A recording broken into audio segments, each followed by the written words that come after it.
ఆ తర్వాత కాలంలో ఈ తిన్నడు కన్నప్పగా ఎలా మారాడు, పరమశివుడికి భక్తుడిగా ఎలా మారాడు అనేది మనం సినిమా చూసి తెలుసుకోవాలి.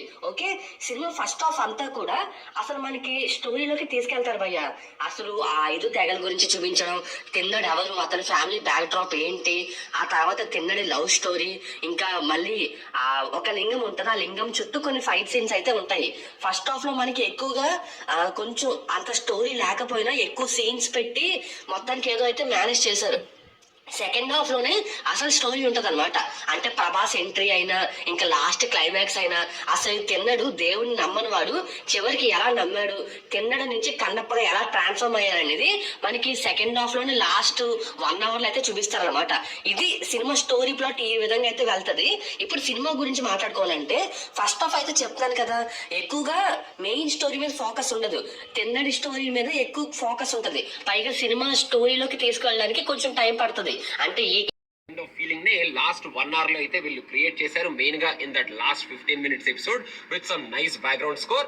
Vishnu did a good job.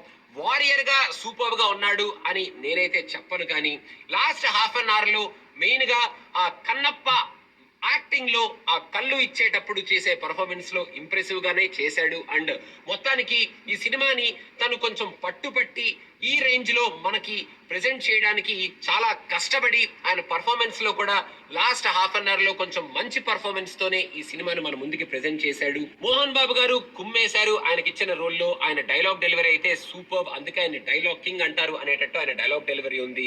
Sarath Kumar గారు తప్ప మిగతా వాళ్ళందరూ ఏదో పర్ఫార్మెన్స్ ఇచ్చారని నాకైతే అనిపించలేదు. It was just like that. వీళ్ళందరూ గూడాలు ఆ గుంపులుగా లో కొంతమంది క్యారెక్టర్ ఆర్టిస్ట్ల పర్ఫార్మెన్స్ అయితే అబ్బా ఎందుకు ఇంత ఓవర్ యాక్షన్ చేస్తున్నారు ఇల్లు అనే కైండ్ ఆఫ్ పర్ఫార్మెన్స్ కూడా ఫస్ట్ హాఫ్ లో కొంచెం ఉంది.